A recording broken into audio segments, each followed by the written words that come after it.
Tonight, the chief of the Met Police says he's going nowhere after the latest scandal to hit the force. Awesome. I've paid money to go to clubs and see women dressed like this. Sir Mark Rowley says the secret filming inside Charing Cross Police Station is vile, but still won't call issues of racism and misogyny institutional. It's ghastly, it's reprehensible.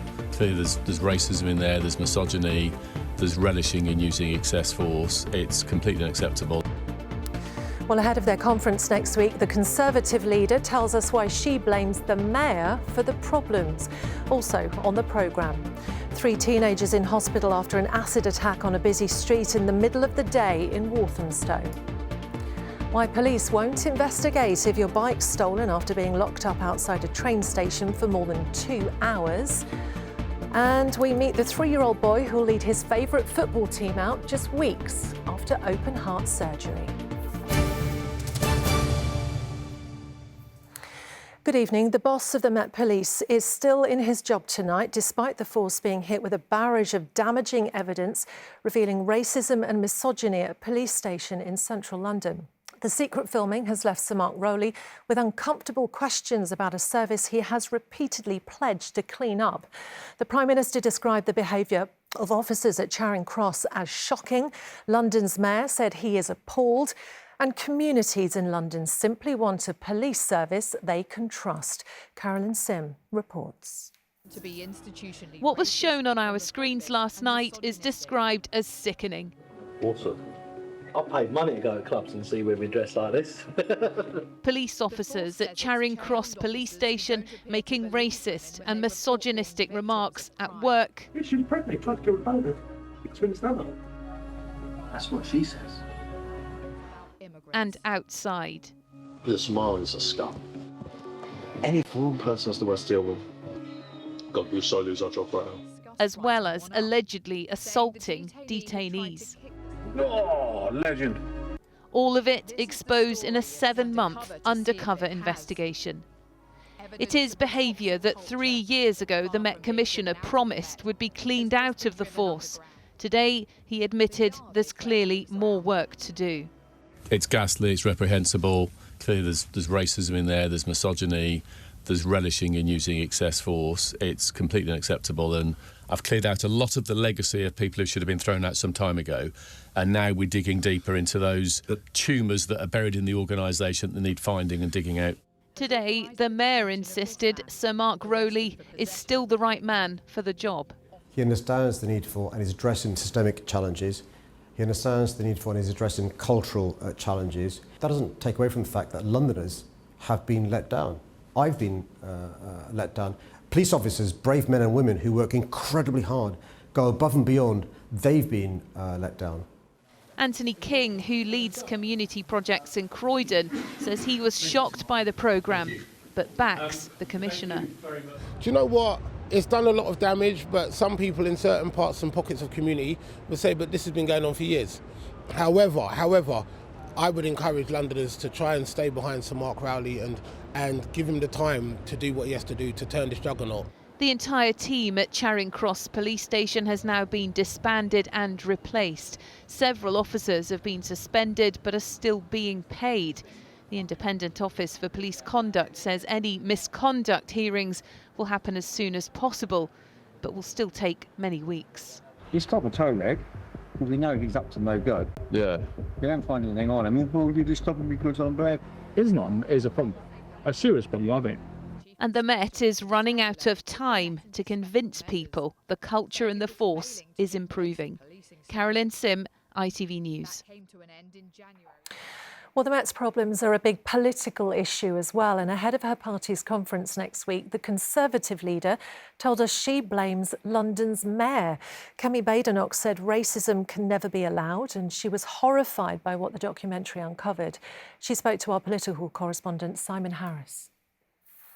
I was absolutely horrified to read what had come out of the Panorama documentary. I haven't watched it yet, but I've read the news stories and I've seen clips of the Met Commissioner speaking. We need to make sure that our police recognise equality under the law and treat everybody the same. We cannot have people who are making comments in a police station which are discriminatory or prejudiced towards members of our community. In the past, the Commissioner has refused to accept the term institutionally racist. Do you think the Met is institutionally racist? No, I do not, and I agree with the Commissioner on that. And I actually put out a report talking about how our country is not institutionally racist. Just because some individuals behave in a certain way should not cast aspersions on the whole country. This is not a racist country. But where we do see racism, we've got to tackle it. Where we do see prejudice, we've got to tackle it. We only need to look at what happened in Manchester today. There has been a lot of anti-Semitism, a lot of anti-Jewish hatred, a lot of people talking about globalizing the Intifada, and now we see what happens. It's paid for with people's lives. Sir Mark Rowley came in 3 years ago on a mission to transform the Met. Do you think he should resign? I'm not making a comment about Sir Mark Rowley. I don't know the full details of what's come out from this specific police station or how widespread it is. What I do know is that the person responsible for the police is the Mayor of London, Sadiq Khan. He is the Police and Crime Commissioner, and he has done absolutely nothing to make this city safer. Everything has gone worse under Sadiq. But he's not responsible for the behaviour of these officers. He is the Police and Crime Commissioner. He is the Police and Crime Commissioner. We mustn't forget that. The Police and Crime Commissioner in Essex makes sure that he takes responsibility for behaviour. He is the one who should do that, and he is not doing his job. So what should he do? Well, he needs to do his job and sort it out. It's not for me to give him instructions. He campaigned to be Mayor of London. He's failed the city. Crime is up. He's not building houses. People are leaving our city. They're leaving our city, and that worries me. We need to make sure that we are an attractive city and country, and that means dealing with the economic issues which Labour is causing. Unemployment up every single month since they came into office. You look at what's happening with the borders, getting worse and worse. Only the Conservatives can fix and get both a stronger economy and stronger borders. You have your conference next week. Rather like Sir Keir Starmer this week, there's pressure on you to perform to transform your party's opinion poll rating. Can you do that? Of course I can. I wouldn't be in this job if I couldn't. How long should your party give you? We are in for the long haul. You look at oppositions previously, 14 years, 13 years, 18 years, this is not going to be overnight. What I'm focused now on is making sure that people can see that we are the only party that has that unique combination of the competence to deliver and also the toughness to get through difficult decisions. You have 6 of the 32 London boroughs. Elections next year. Do you expect to lose some of them? No, I expect to win more council seats. People have now seen what they get with Labour. Last year we had a historic defeat. They haven't seen what they get with reform, and they might go for reform. Well, people have seen what they get with Labour, and we had a historic defeat last year. People voted for change. They got change for the worse. The change for the worse is when people say all sorts of things with no plans to deliver them. That's what Labour did. That's what Reform are doing now. It'll be change for the worse again. We are the only credible alternative, and my job now is to make sure that people can see that. Fighting talk there, Simon, wasn't it? But the Tories have a massive job on their hands here in London, don't they? Yes, and she says the long haul and talks about 13, 14, 18 years. I'm not sure that's going to inspire many Conservative Party members. But yes, there is a mountain to climb. The party only has 9 MPs in London out of a total of 75. And although the general election may be 3-4 years away, there are borough council elections next year. And there's a real fear among some Conservatives that they might lose one of those 6 councils they control, somewhere like Bexley, perhaps. She wouldn't address that today. And it's also possible Reform will deny Tories votes in other parts of London where they were hoping to win back councils that they lost last time, like Barnet, Wandsworth and Westminster. Just one final point on what she said about Sadiq Khan. A source close to him tonight said they would take no lectures from the Conservatives on racism because the Tories at City Hall had opposed his reforms at every step of the way. Right, OK. Simon, thank you. Security has been stepped up in London after 2 people died in a suspected terror attack in Manchester. The attack happened outside a synagogue on the holiest day of the Jewish calendar, Yom Kippur. Sadiq Khan said there would be increased police patrols here in the capital. We will have the latest on the attack in the ITV Evening News, which is coming up straight after this programme. So with details of that now, here's Romany. We'll be in Manchester after a deadly attack on a synagogue left a community reeling. Everybody else, Get back! If you're not involved, move back! Get away! It was targeted on the holy estate in the Jewish faith. A car rammed into the gates before the attacker stabbed people outside the building. The suspect was shot dead by armed police officers minutes after the attack began. This afternoon, the Prime Minister flew back from Denmark to chair an emergency Cobra meeting as police try to uncover the attacker's motive. Join me and Lucrezia Millarini in Manchester for that and the rest of the day's news at 6:30. An English Football League assistant referee has been jailed for 14 years for sexual offences against children. Gareth Vickers from Milton Keynes was arrested in February and admitted 16 charges against 3 victims, including sexual activity with a child. The Met Police believe there could be hundreds of other victims and are urging anyone who believes they or their child may have suffered to contact 101. An acid attack in East London left 3 teenagers in hospital, and the local MP asking if cuts to police officers in schools are having an impact on youth violence. The attack in Walthamstow was carried out on a busy street in the middle of the afternoon. People living nearby told us they simply don't feel safe and think that crime is getting worse. Hannah Kings reports. Walthamstow High Street yesterday, as police were called to an acid attack that led to 3 arrests. Saw a group of guys wearing balaclavas, literally sprinting away as fast as they could up here, and then obviously after that 6 or 7 police cars. Luckily we have measures in place here. You know, I'm an estate agent, I go out in the local area quite a bit, and I'd never feel unsafe around here, but yeah, it is a tad concerning. Police were called to the high street here at around 4:30 yesterday afternoon, following reports of a fight between 2 groups of boys. They say that during the incident, a corrosive liquid was thrown and that 3 boys were taken to hospital with injuries assessed to be non-life-threatening or life-changing. 3 boys have been arrested and today remain in custody. I don't feel safe. Mohammed says local business owners like him are becoming increasingly concerned. Do you think it's getting worse? It is. It's very sad. Walthamstow is getting worse, and especially I have 2 daughters, and first thing I did, I called them and find out where they are. Look, everybody is terrified. If people are throwing acid around in broad daylight, that is a very scary and frightening experience to have. It's also a very rare experience in our local community. MP Stella Creasy believes more needs to be done to support young people in the area. A lot of the people involved in some of these incidents are very young in our community. We're all desperately concerned about young people. We're all desperately concerned about gang violence. I am very worried about the decision of the Met to remove the Safer Schools officers and what that's done to our ability to connect and engage with young people in our local community. These are the kind of questions that these incidences raise. The Metropolitan Police says it is continuously improving how it protects children and brings offenders to justice. It adds that to strengthen community protection, schools officers have been integrated into neighbourhood policing teams, something it says fosters strong relationships with schools and local partners. Walthamstow residents speak proudly of its thriving community spirit. But events like yesterday's can leave even the strongest of communities feeling shaken. Hannah Kings, ITV News. Businesses in part of South London have been left in limbo after being hit with big bills they just can't pay. One trader faced a demand for £27,000 and turned up one day to find the locks had been changed. Other businesses were locked out too after serving loyal customers for the last 5 years. Antoine Allen reports. Locked out and unsure if their businesses can ever reopen.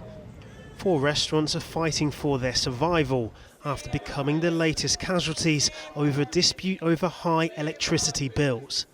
This week, Daddy-O's Kaichor Kitchen, Original Caribbean Spice and El Guamba had their locks changed and warning letters placed on their restaurant doors. The Castle Square business owners say they receive electricity bills ranging from £10,000 to £20,000. They say despite making payments and trying to discuss increasing their payment plan, their landlord has locked their livelihoods away after giving them 14 days to pay their electricity bills in full. I make sure that my rent is up to date. I had a payment plan with them concerning electricity, and I've been paying £250 every fortnight. I wanted to let them know I wanted to make a payment plan of a huge sum towards them and to ask for time to pay the balance, but no one responded. The restaurants were moved to Castle Square after being told they needed to leave the former Elephant Castle shopping centre. The council say they've been supporting the businesses, but they told me a different story. I think the council is to be blamed because they gave them the contract to relocate us from there, and they didn't even care. They didn't come and find out, okay, what's going on there or nothing. The business units are owned and managed by Get Living. In a statement, they told ITV News that they've been trying to resolve the arrears, stating, "We deeply regret that, despite 18 months of intense engagement, the traders concerned have not been able to clear their arrears or agree to reasonable payment plans. We recognise the sensitivities of this situation, and enforcement action is never our desired course of action. This has only been pursued as a last resort after all reasonable alternatives were exhausted." Some businesses have already been forced to close. Diana's electricity bill reached £27,000. Again, she says she tried to make payments. No reply to me anymore, and they sent me just a letter on the 31st of July telling me that on the 14th of August I have the chance to pay, another way they will close the business. Each food outlet offers more than just a bite to eat. They say they represent the diversity that made Elephant Castle unique. Their customers and friends are standing side by side with them, calling for their landlords to unlock their businesses. Antoine Allen, ITV News. Still to come on the programme, how London inspired the legacy of conservationist Dame Jane Goodall as the stars line up to pay tribute. And 3-year-old Corrie's big moment on the pitch just weeks after open heart surgery. But first, bike thefts outside railway stations in London will not be investigated if they've been locked up for more than 2 hours. There are also claims robberies on trains will only be reported if the victim knows the exact carriage they were on. Helen Keenan is at King's Cross for us tonight. Helen, it's not a very reassuring message, is it? Well, what this means is that most bike thefts won't be investigated, and that any CCTV that's outside of that 2-hour time frame won't be looked at. Now, look, what is this going to mean for London? Well, thousands of commuters use bike racks, like you can see around me here at King's Cross and St Pancras, and they're used every day. And the concern is that we've heard from commuters is now that they're worried that they won't be secure. I think if you locked it up properly, right, then they should try and investigate it. Particularly 2 hours when you're commuting, you know, so you'd be gone for a day. So I think that's pretty poor. I'd be mortified if my bike was stolen and the police didn't do anything about it. That would really, really upset me. Because some people, you know, I get to work, I use this to get to work, you know, I use it, it saves me money on transport and, you know, it has less of an impact on the environment. So you think that they would try and help you. Well, campaigners say that this change in policy from British Transport Police effectively decriminalises these thefts at a time when crime is of great concern in the capital. It just sends totally the wrong message. I mean, it's basically saying to criminals, it's a free-for-all to steal bikes. Cyclists need all the help they can get from the police. You know, bike theft is a real problem in London. 200 bikes a day are getting stolen, so this is the last thing we need at the moment. We actually need the police to take bike theft more seriously, not less.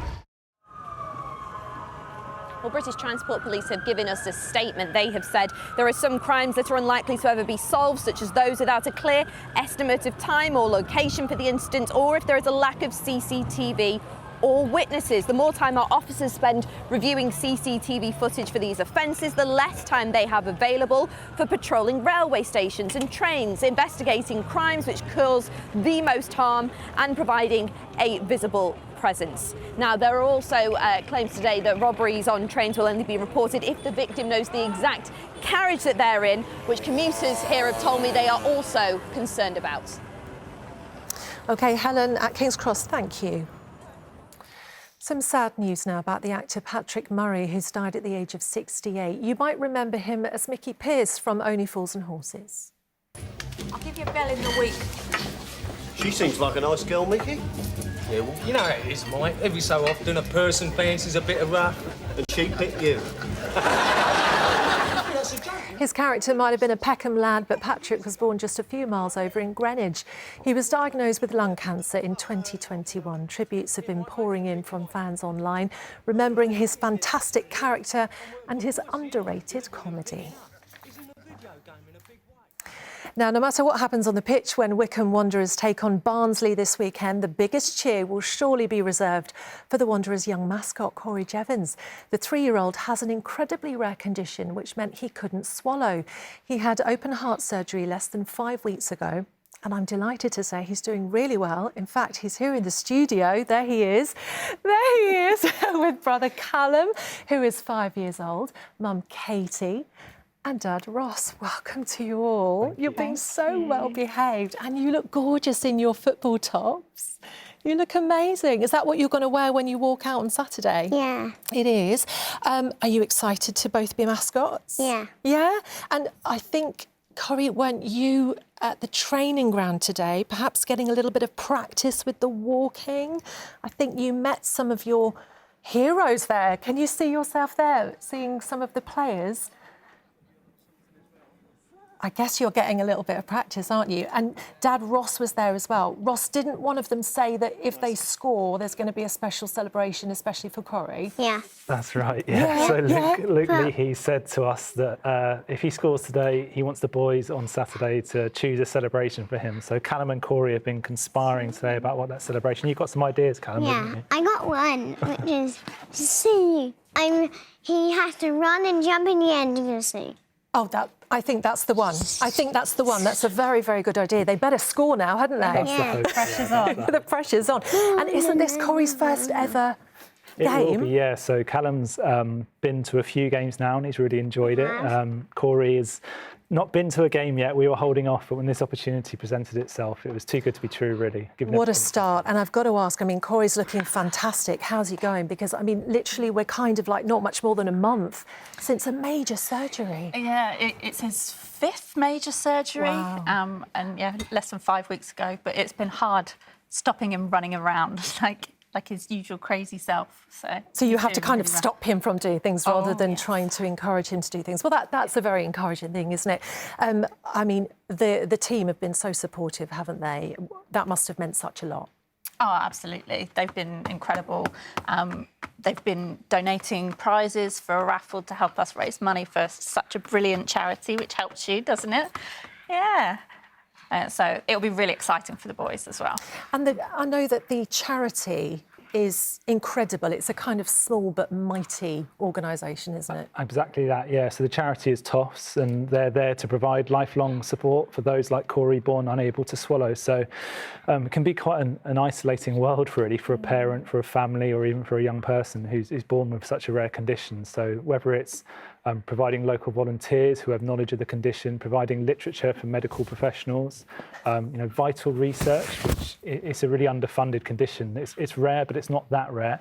And there's other much better known conditions, really, that probably have a lot more awareness and a lot more funding. So we're always really keen to help them out. They've been brilliant with us, and hopefully this is a way that we can spread the word. Yeah. And it's a way to get the name out there. Amazing. We've only got 10 seconds left, but Callum, are you really proud of your brother? Yeah. Yes, and so you should be. Well done. Listen, I hope they score so that we get to see the celebration, which looks fabulous. I think they will, because you're their lucky mascots. Absolutely. Yeah. Thanks so much. Thank you. OK, the weather's looking pretty grotty, isn't it, as we head towards the weekend. Should we get some details now on the forecast? Here's Nick.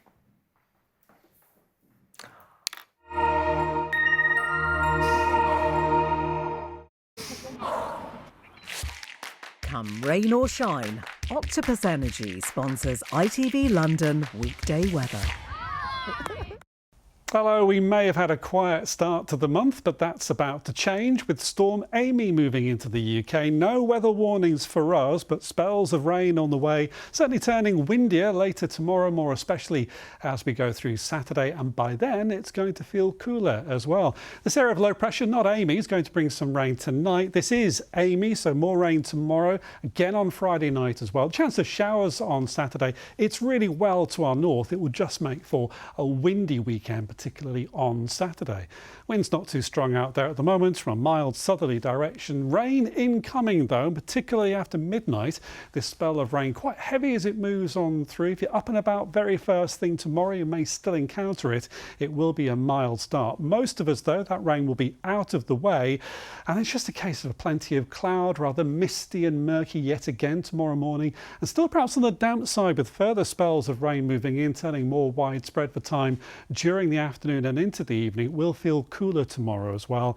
And then tomorrow night, a cold front moving through with some really squally bursts of rain associated with it may disturb the sleep, may produce some gusts up to around 50 miles an hour or so, and then closer to 40 miles an hour as we go through Saturday for top wind gusts. A very blustery day, but there'll be some sunshine around, with some showers moving southwards, but there's a change of wind direction on Saturday, more to a west-northwesterly, you can see here, and that does mean it will feel cooler on Saturday. Beyond that though, temperatures are going to rise a little once again. Plenty of cloud around, but mainly dry.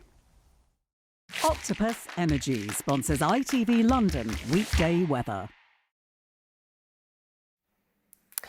Finally tonight, for most of her life, conservationist Dame Jane Goodall was fascinated by animals and nature.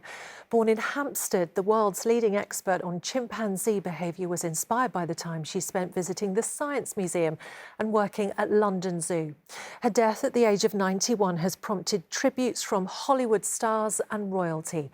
Leonardo DiCaprio called her a hero, and the Prince of Wales remembered her fondly too, as Daisy Bussell reports. She has made friends of wild animals, and in so doing has been able to observe them at closer quarters and in more intimate detail than has ever been managed before. Beloved in both human and primate communities, Dr. Jane Goodall dedicated her life to observing and advocating for our closest living relatives. The primatologist became the world's leading expert in chimpanzee behaviour and a staunch defender of their habitat following this pioneering discovery in Tanzania. The fact that these chimpanzees use twigs and grasses when feeding on termites was one of the most exciting discoveries I made. As a scientist, she was absolutely incredible, incredibly funny, kind, thoughtful, resourceful, and determined. A young British woman ventured into the forests of Africa to follow her childhood dream. She was me. Born in London in 1934, a young Jane was far more at home in the great outdoors than her native urban jungle. But her time spent in the capital did allow her to lay the foundations for a life of exploring. Jane had spent all her lunch hours in London when she was working as a secretary in the Science Museum. When she knew she was going to Tanzania, she spent time at London Zoo, and I believe she worked briefly at London Zoo as well. In 1958, Dr. Jane spent a lot of time at London Zoo working in the archives, and so much of Dr. Jane's research was done right here in the middle of London. On a personal level, I met Dr. Jane here in the zoo. I was inspired by her. Dr. Goodall died of natural causes in California while travelling through the US on her speaking tour. She had been due to bring the show to London next month. Tributes have poured in since her death on Wednesday. The Prince of Wales said, "Her boundless curiosity, compassion and pioneering spirit transformed our understanding of the natural world." While across the Atlantic, Oscar-winning actor and environmental campaigner Leonardo DiCaprio led tributes to his dear friend. Dr. Goodall leaves behind 26 Jane Goodall Institutes worldwide and youth programmes across 75 countries. To those close to her, the work goes on to honour her legacy as a scientist and a friend. She was the dearest, most thoughtful person that one could ever come across. She will be much missed, but my goodness, what a legacy and what a life. Dame Jane Goodall, who died yesterday at the age of 91. And that's it from us. The evening news is next with Lucrezia in Manchester with the latest on the synagogue attack. But for now, from all of us, enjoy your evening. Bye-bye.